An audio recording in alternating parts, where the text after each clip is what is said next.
हरिशरणम भक्तवत्सल शरणागत वत्सल कृपा सिंधु दीन बंधु अकारण करुणा वरुणालय श्री सीताराम जी, श्री राधे श्याम जी, गान गुण गंधर्व जेता महानाटक निपुण अनंत बलवंत भक्त भय भंजन अंजना नंदन पवन सुत श्री हनुमंत लाल जी, युगल भक्त और भगवान के चरणों में वंदन करके इस त्रिलोकी धाम मंदिर के पवित्र परिसर में श्री हनुमत यज्ञ के अंतर्गत आज राधा अष्टमी महापर्व पर हम द्वितीय दिवस दूसरे दिन की कथा में प्रवेश कर रहे हैं।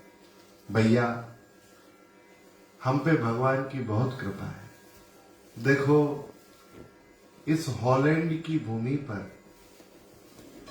यहां हमको उत्सव मनाने का अवसर मिल रहा है। यहां भगवान के जन्म के महोत्सव हम लोग मना रहे हैं। आज कितना बड़ा दिन है, राधा अष्टमी। हमारे श्रीधाम वृंदावन में आज का उत्सव तो श्री जन्माष्टमी से भी अधिक उत्साह से मनाया जाता है। आपको क्या बताएं, जब ठाकुर जी का प्राकट्य भया तो श्रीधाम वृंदावन से लेके और तीर्थराज प्रयाग तक यमुना जी दूध और दही की बही। यमुना जी वैसे कैसी हैं? श्याम रंग की हैं।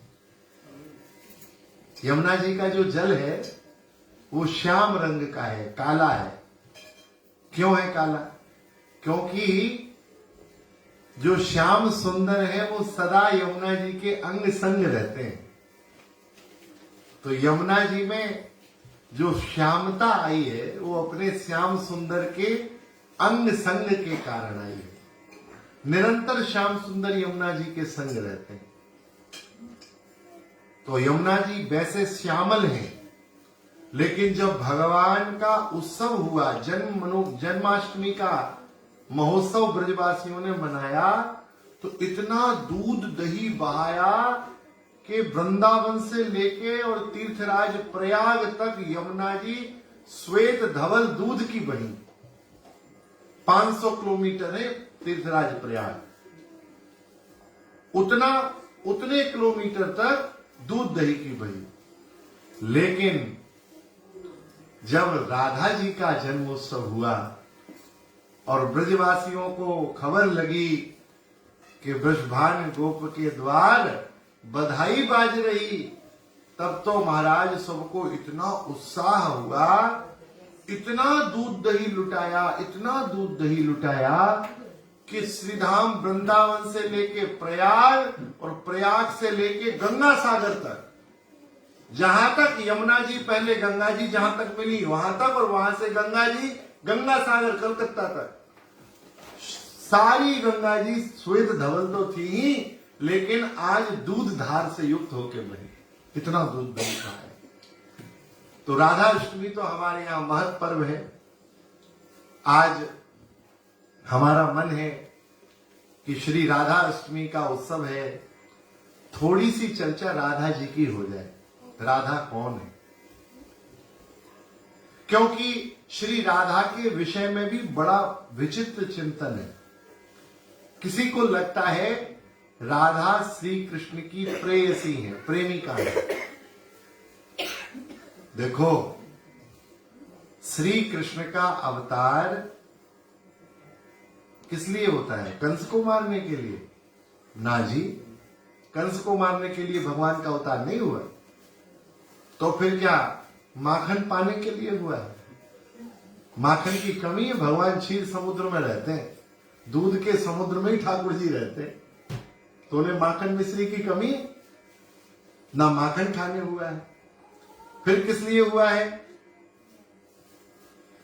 हमारे रसिक संत कहते हैं श्री कृष्ण के अवतार का हेतु केवल एक है।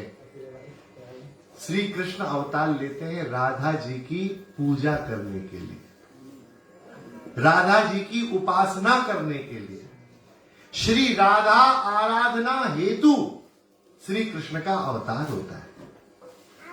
ब्रज में श्री कृष्ण ने कोई कार्य नहीं किया, समस्त चेष्टाओं से श्री राधा जी को प्रसन्न करने का प्रयास किया। भगवान जो भी करते हैं श्री राधा की संतुष्टि के लिए। अरे राधा जी गुरु है भगवान की। हाँ जी,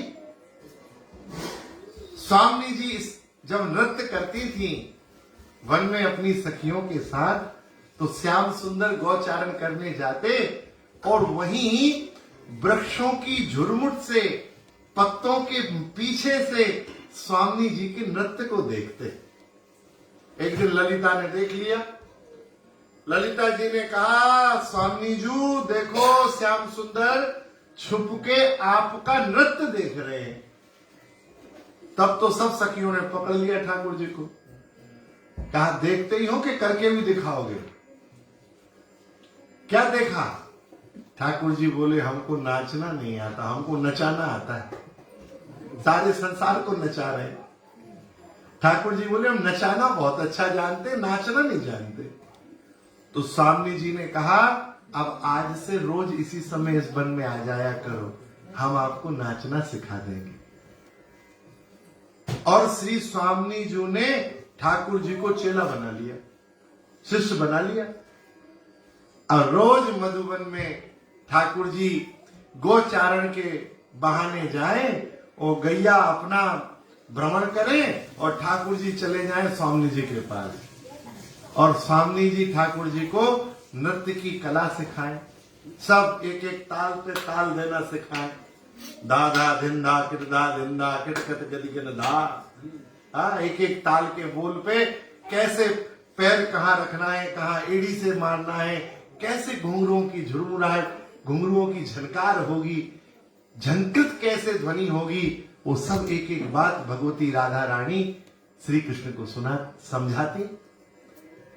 श्री कृष्ण ने कहा कि हे स्वामी जी, मैं आपसे नृत्य सीखकर अब दीक्षित हो चुका हूं। तो स्वामी जी ने कहा कि ठीक है, फिर गुरु दक्षिणा दो। भाई जब गुरु से कुछ लिया जाता, देखो किसी से भी कुछ प्राप्त करो तो उसे कुछ दो जरूर। बिना दिए यदि हम प्राप्त करेंगे तो वो हमारे लाभ नहीं आएगा, कभी काम नहीं आएगा। इसलिए कभी किसी भी गुरु के पास जाओ तो 4 जगह खाली हाथ नहीं जाना चाहिए। अपने मित्र के घर कभी भी जाओ तो खाली हाथ मत जाओ। अपनी बेटी के घर कभी जाओ तो खाली हाथ मत जाओ। कभी किसी गुरु के पास जा रहे हो तो खाली हाथ मत जाओ, और यात्रा में जा रहे हो तो खाली हाथ मत जाओ। इन 4 स्थानों पर हाथ में कुछ होना चाहिए, तब जाना चाहिए। हाँ, स्वामी जी ने कहा दक्षिणा दो, नाचना तो सीख लिया, अब हमको दक्षिणा दिखाओ। तो ठाकुर जी बोले मैं कैसी दक्षिणा दूं? तो बोले ऐसा नाच करके दिखाओ जो किसी ने कभी ना नाचा हो। तो ठाकुर जी बोले कोई बात नहीं स्वामी जी, आज आप कह रही हो तो मैं मन बनाता हूं। और रात भर ठाकुर जी विचार करते रहे कैसा नृत्य दिखाऊं, कैसा नृत्य दिखाऊं। नाचने वाले के लिए मंच की बड़ी महिमा है। जिस मंच पे नाचता है उसकी बड़ी महिमा है। तो श्री ठाकुर जी विचार करते रहे। भोर का काल हुआ और भगवान उठे। भगवान सुखदेव कह रहे हैं विलोक्यम दूषिताम कृष्णा कृष्णाम कृष्णा हिना विभो। भगवान को लगा एक पंथ 2 काज हो जाएंगे। हमारी जो प्रियसी यमुना जी हैं वो साफ हो जाएंगी तो यमुना शुद्धिकरण का अभियान हो जाएगा और हमारी जो आराध्या है वो प्रसन्न हो जाएंगी। तो आराध्या को प्रसन्न करने और प्रेमिका को, प्रेयसी को सुख देने के लिए श्री ठाकुर जी भोर में उठे और मैया यशोदा बढ़िया दूध गर्म करके बना के बैठी थी कि कृष्ण बलराम आएंगे, हम उनको दूध पिलाएंगे। बढ़िया धौरी गैया का दूध, उफनता हुआ सुंदर दूध रखा हुआ था। कृष्ण बलराम पहुंचे तो भगवान ने व्यंग कर दिया। भगवान ने कहा, मैया कल तो गजब हो गया, दाऊ जी ने गधा मार दिया, धेनुकासुर का वध हुआ था। तो दाऊ जी बोले, धेनुकासुर था, वो दुष्ट था, राक्षस था, गधा नहीं था। भगवान बोले, अरे कुछ भी हो, था तो गधा ही। दाऊ जी बोले, देखो बच्चों की दोस्ती जी का जंजाल, छोटे बच्चों से मित्रता नहीं करनी चाहिए। आज से तुम्हारा दल अलग, हमारा दल अलग। अच्छा, भगवान ने ऐसा क्यों किया? क्योंकि ठाकुर जी को यमुना जी के अंदर जो कालिया नाग था, आज उस नाग का वहां से स्थान परिवर्तन कराना था। तो ठाकुर जी ने इसलिए ये लीला की, क्योंकि दाऊ जी है शेषनाग और वो है कालिया नाग, और जाति का जाति पे प्रेम होता है। तो भगवान को लगा कि कहीं ये हमारे साथ जाएंगे तो लीला नहीं बनेगी। तो श्री ठाकुर जी पहुंचे यमुना जी और वहां जाके कालिया को ललकार दिया। और उसके बाद तो जब काली आया तो क्या देखती हैं, श्री स्वामी जी और अष्ट सखियां खड़ी हैं और ठाकुर जी ने कालिया के ऊपर खड़े होकर पहले हाथ जोड़ के अपने गुरु जी को प्रणाम किया, राधा रानी को प्रणाम किया। और राधा रानी को प्रणाम करके, और अब तो महाराज कालिया के जो 100 फण हैं, एक एक फण पे पैर रखकर तांडव गति मुंडन पर नाचत गिरधारी। श्री ठाकुर जी एक एक फण पे पैर रखकर नाच रहे। कितना कठिन नृत्य है। विश्व में सर्प के फण पर, काली के फनी के ऊपर ठाकुर जी नाच रहे हैं। ये नाचना क्या है? ये राधा जी को गुरु दक्षिणा, स्वामी जी को गुरु दक्षिणा दी है कि आपने मुझे जो नाचना सिखाया, देखो। तो श्री कृष्ण की कोई भी लीला लीजिए, श्री कृष्ण की प्रत्येक लीला, प्रत्येक चेष्टा अपनी उपासिका, अपनी आराध्या श्री राधा रानी को प्रसन्न करने के लिए है। राधा कृष्ण की शक्ति है, बिना राधा के कृष्ण कुछ नहीं कर सकते। हमारे यहां ब्रज में गाते हैं, श्याम के बिना तुम आधी, तुम्हारे बिना श्याम आधे, राधे राधे राधे राधे। जिनके बिना श्याम सुंदर कुछ नहीं कर सके, वो श्री राधा है। अरे श्री स्वामी जी का प्राकट्य हुआ, वैसे तो स्वामी जी भगवान से 2 वर्ष बड़ी है, लेकिन रसिकों ने स्वामी जी को छोटा माना है। जो प्रेमी संत हुए भगवान के, जो राधा कृष्ण की उपासना करने वाले हैं, जो युगल का चिंतन करते हैं, युगल विहार का, वो मानते हैं राधा जी छोटी है। वैसे राधा जी 2 वर्ष बड़ी है। बड़ी क्यों है? क्योंकि राधा जी भगवान की लीला की मूल है। श्री कृष्ण लीला पुरुषोत्तम है, लीला करने के लिए आए हैं ना श्री कृष्ण। अच्छा, आपको समझ में आ रहा है ना मैं जो बोल रहा हूं? श्री कृष्ण लीला करने के लिए आए हैं। तो लीला करने के लिए जो श्री कृष्ण आए, तो वो लीला का दर्शन करा रहे हैं। अब लीला होगी कैसे पूरी? लीला रूपी वृक्ष को फल की प्राप्ति करानी है। आपने कभी, जब आप गार्डनिंग करेंगे तो आप देखेंगे पहले वृक्ष में सबसे पहले क्या होता है? जड़ होती है, मूल, जड़। फिर जड़ बड़ी होती है तो वृक्ष बनता है। फिर वृक्ष की शाखाएं होती हैं, फिर शाखाओं पे पत्ते होते हैं, फिर पत्तों के बाद फल लगता है। फल सबसे आखिरी में लगता है। तो पहले जड़ होती है, फिर फल होता है। तो स्वामी जी श्री कृष्ण की लीला की जड़ है, इसलिए वो पहले आई, और श्री कृष्ण फल है, इसलिए वो बाद में आए। बिना स्वामी जी के भगवान की लीला कहां होने वाली है? श्री राधा को हटा दिया जाए तो कृष्ण की क्या लीला? राधा के बिना कृष्ण का क्या अस्तित्व? हमारे यहां जो राधा भाव भावित भक्त हैं, वो तो कहते हैं कि स्वामी जी की कृपा से ही श्री ठाकुर जी लीला करते हैं। भगवान ने एक लीला की, भगवान ने गिरिराज जी उठाए। आपने दर्शन किया गोवर्धन नाथ का? 7 वर्ष के कन्हैया ने 7 दिनों तक अपने बाएं हाथ की इस छोटी उंगली पे गिरिराज जी को धारण किया। 7 दिन तक किस बल से धारण किया? हमारे ब्रजवासी गाते हैं, किसी ने पूछा उनसे कि लाला तैने 7 दिना तक गोवर्धन कैसे धारण कियो?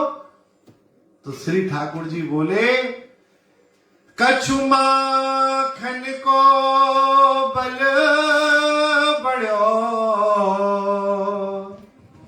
और कछु गोपन करी सहाय। श्री राधा जू की कृपा सो मैंने गिरवर लियो उठाए। राधा जी की कृपा से उठाया। और इस बात को जयदेव महाप्रभु ने अपने गीत गोविंद की अष्टपदी में स्पष्ट लिखा है। ठाकुर जी इतने चंचल हैं, वो एकटक कैसे खड़े रह गए 7 दिनों तक? जयदेव महाप्रभु कहते हैं, अभिनव जलधर सुंदर धृत मंदरे श्रीमुख चंद्र चकोर जय जय देव हरे। जैसे ही ठाकुर जी ने गोवर्धन धारण किया, अष्ट सखियों ने भगवान के सामने स्वामी जी का सिंहासन लगा दिया और श्री राधा बैठ गई।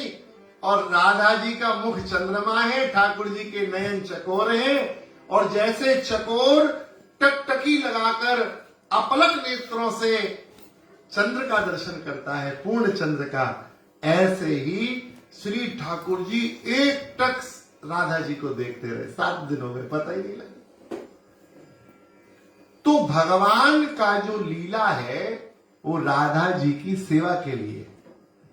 राधा भगवान की आराधिका है, आराध्या है। राधा और कृष्ण दो नहीं है। किसी ने हमसे पूछा कि महाराज भगवान ने प्रेम राधा से किया और विवाह रुक्मिणी से किया। वैसे तो गर्ग संहिता में राधा जी का विवाह भगवान से हुआ है। शास्त्रों में वर्णन है श्री राधा का विवाह श्री कृष्ण से हुआ है। गर्ग संहिता में इसका वर्णन है और श्री ब्रह्मा जी ने उस विवाह को कराया है। स्वयं ब्रह्मा जी ने राधा कृष्ण का विवाह कराया है।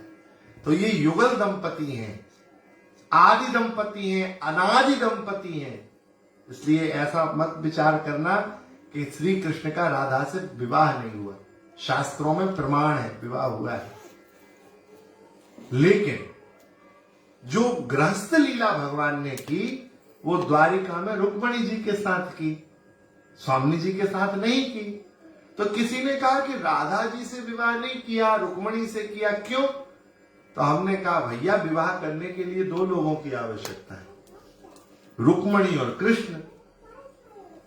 तो बोले राधा से भी हो सकता था। हमने कहा राधा से कैसे होता? राधा तो श्री कृष्ण की शक्ति है, वो 2 थोड़ी है, एक ही है। राधा कृष्ण स्वरूपाम वही, कृष्ण राधा स्वरूपण। राधा और कृष्ण तो एक ही है, वो 2 थोड़ी है। तो एक ही रूप है, राधा कृष्ण 2 नहीं है। कैसे? गिरा अर्थ जल बीच सम कहियत भिन्न ना भिन्न।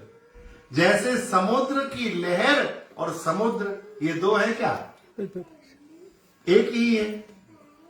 जैसे सूर्य और उसकी ऊष्मा, ये दो है क्या?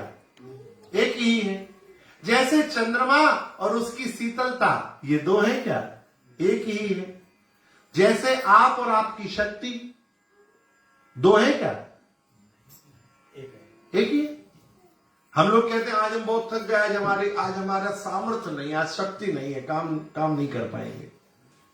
तो शक्ति नहीं है मतलब कोई चीज नहीं होगी इसलिए काम नहीं कर पा रहे हैं, तो वो कोई अलग वस्तु है? भिन्न नहीं है, हम में ही समाहित है। तो भगवान की शक्ति श्री राधा, उन राधा रानी का आज प्राकट्य हुआ है। आज हमारे ब्रज में बड़ा उत्सव मनाया जा रहा है। ऐसा कोई मंदिर नहीं है, ऐसा कोई घर नहीं है जहां बंधनवार बंधाए ना गए हो, जहां कलश ना रखे गए हो, जहां दीपक ना जलाए गए हो, और जहां नाच गान ना हो रहा हो, बधाइयां ना गवाई जा रही हो। तो हम लोग थोड़ी देर के लिए हॉलैंड के इस त्रिलोकी धाम मंदिर के इस परिसर को थोड़ी देर के लिए वृंदावन बना दें। ऐसा माने कि ये वृंदावन है और यहां हम लोग भी राधा रानी का उत्सव मना रहे हैं। हाँ, आइए 2 क्षण हमारे साथ राधा रानी का मंगल में बधाई गाइए।